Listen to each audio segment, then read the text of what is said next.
until they get that very first tee shot under their belt. The first tee shot is probably the most difficult because you've been thinking about that shot since the night before. Once you get that first shot out of the way, you calm down, you're a little more settled, you're not quite as anxious or nervous, and you sort of get into the rhythm of the round. You want to get off to the best start possible, and obviously that starts with that first tee shot. Well, here he is, Rory McIlroy, a past U.S. Open champion, about to tee off on what should be an historic day of golf alongside the beautiful Puget Sound.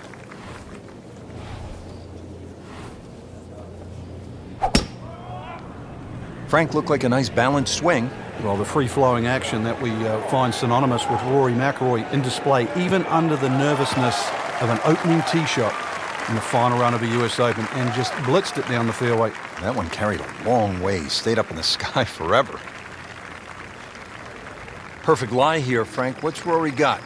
Well, expect something just slightly right of the flag. You want to avoid the hill and the bunkers on the right. And there's a little bit of a gut or a chasm just over that left side of the green. So left, not a good option.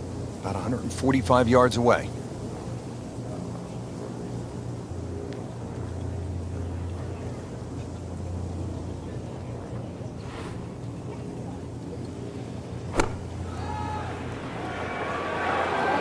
Seems to like it. Looks like it's headed for the green. Looks to be a good one, Frank. Oh, nestles inside 15 feet, so a birdie chance coming up for Rory. McIlroy rocketed onto the scene with that first major championship, Frank, at the age of 22. Yeah, that was at Congressional. A lot was said because the golf course was soft, and we know he's a good player in a soft venue, but watching his game mature so quickly and his ability to accumulate victories at the highest level along the way, that's one of the things that really stands out with Rory.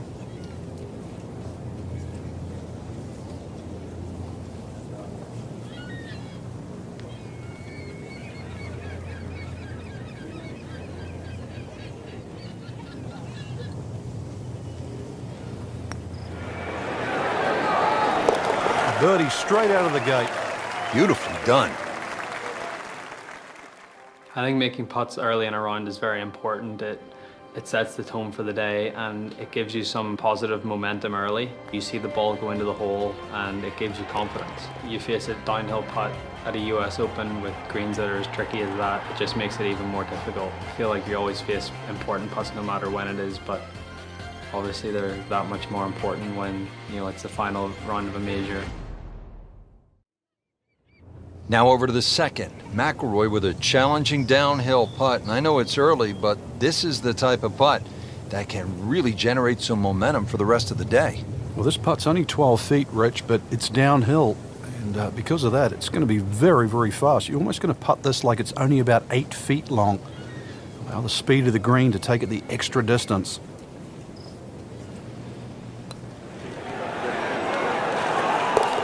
And in. What a way to start this final round. Back-to-back birdies. So second shot here at the fourth, and this one sets up pretty well for McIlroy, doesn't it, Frank? It's an easy one for him to work out. A little bit uphill, perhaps a club.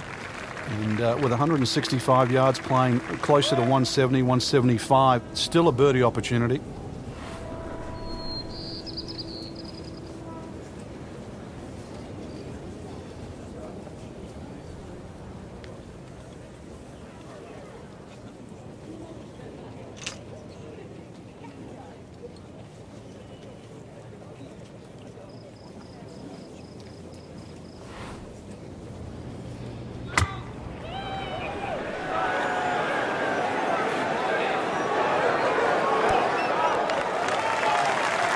It's a good strike, good swing by McIlroy, and no problem finding the putting surface. This would be a huge momentum swing. This one's for birdie.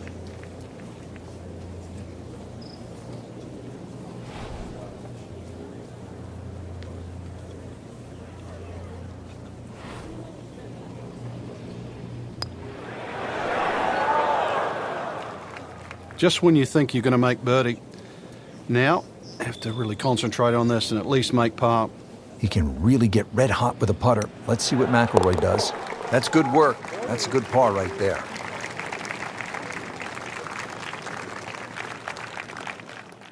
There's some times when there might be a wait on a tee box, or you've played your shot and you're waiting on your playing partners to hit their shots, and you just look around and you realize where you are, because you don't really you don't appreciate it that much whenever you're playing, and that's not what you're thinking about. You're thinking about trying to win a golf tournament and not really taking in the beauty of your surroundings. Rory set to tee off here on the long par 3 ninth hole, appropriately named Olympus for its high perch above the course. Really a stunning view. It's right now about club selection, whether to hit one or two clubs less than what the yardage is showing right now. We're at least 100 feet above here. And you're going to want to sit up on the left side of that green. Have to avoid that menacing bunker on the right.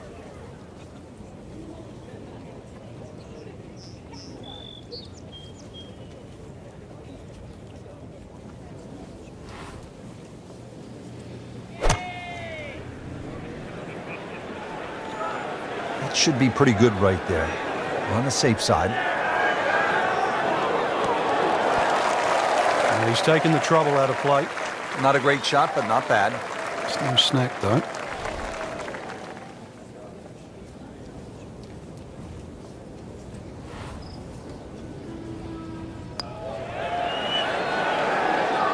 Wow, I thought he made that. Wow, he got robbed, Frank. No, it's like kissing your mother-in-law. Routine stuff for Rory, that's a par. And just like the lone fir tree, there is now just one man with the lead, Martin Kaymer. Rory now in second behind Kaymer, looking at a difficult second shot here at the par 3 15th. Missed the green on the left, Rich. Just that pot bunker between him and the hole. And there's only about 8 or 9 feet of green to work with, so this flop shot is going to have to be hit very high to make sure that ball lands soft. And at this point, it's critical to save par.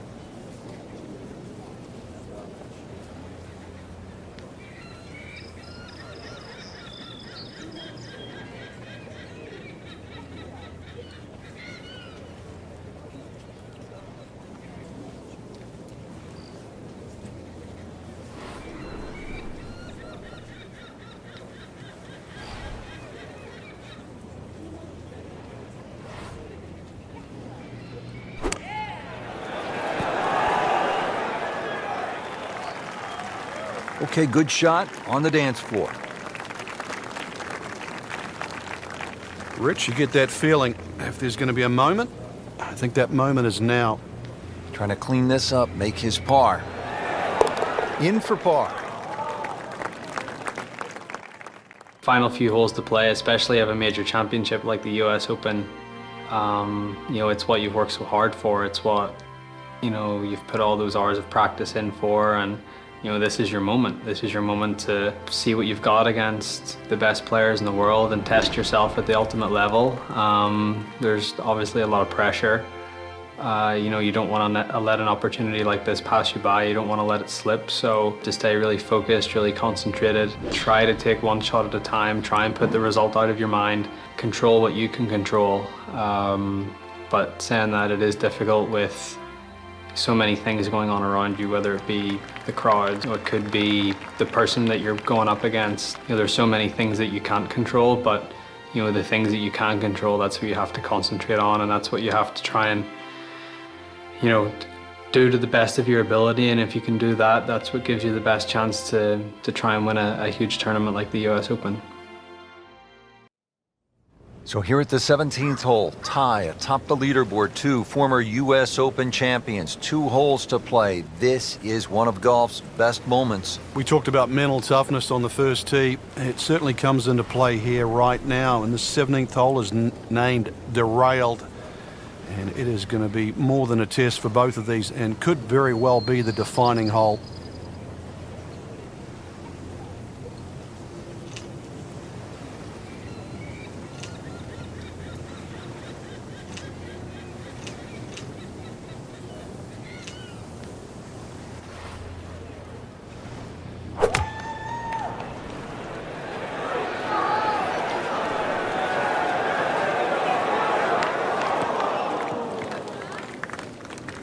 Rich, there's rough and rough. That ball is needle nose down. Can't even see it from here. Second shot from the rough. It's on the way.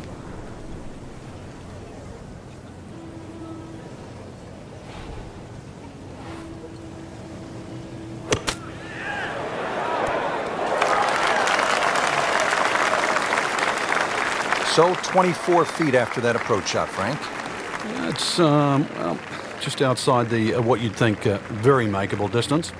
Now McIlroy cleaning up here at 17.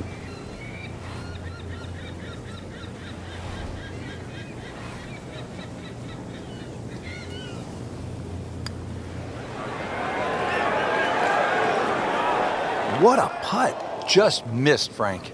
That's cruel.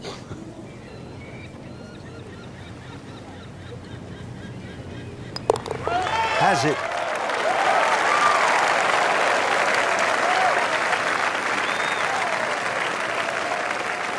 One hole left to play here at the United States Open Championship. It all comes down to this. Frank, what does Rory need to do here off the tee? Well, he has a big advantage, Rich. It's unusual actually to have a par 5 in a US Open as a finishing hole. He's slightly longer than Kaymer off the tee, so he has more chance of reaching this par 5 and 2.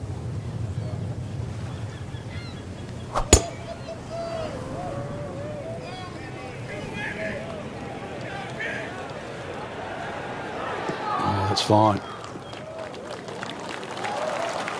What a great drive on the final hole.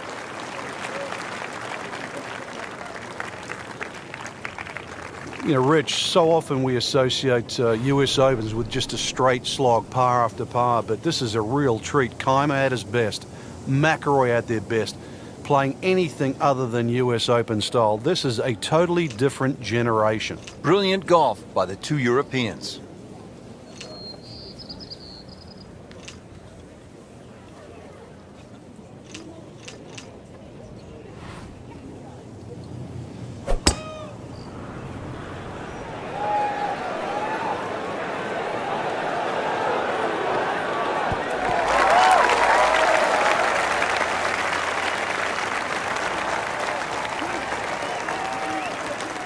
What a shot. I mean, McIlroy just aired it out. If there was any risk there, it certainly didn't look like it. Could hear a pin drop right now. It all comes down to this. This is for the US Open.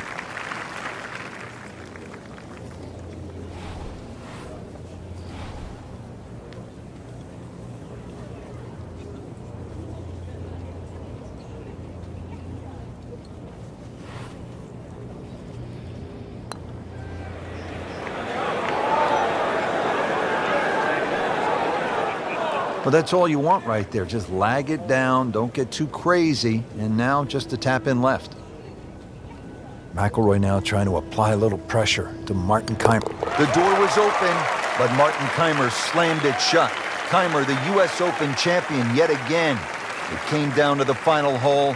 Kaymer really put on a show. This will forever be remembered as one of the best finishes in major championship history. Lose a lead or you lose a major, or it doesn't quite work out the way you had hoped.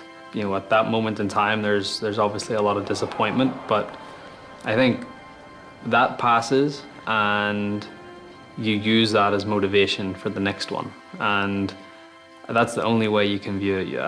You can't feel sorry for yourself, or you can't get down about it, because what's happened, the past is the past and you move on, but you use it as motivation not to let it happen again. My toughest loss was the 2011 Masters, when I had a 4-shot lead going into the final round and completely blew up on the back nine. It was a very tough moment for me. It was very disappointing, but I used that as motivation to say to myself, that's not going to happen again. That's not the player I am. That's not the player I want to be. I used it in a way that 70 days later, I won my first US Open and my first major. So sometimes disappointments can be catalysts for good things to happen in the future, and it's just how you react to it. And I feel like, if you react to your disappointments in the right way, they can be very beneficial.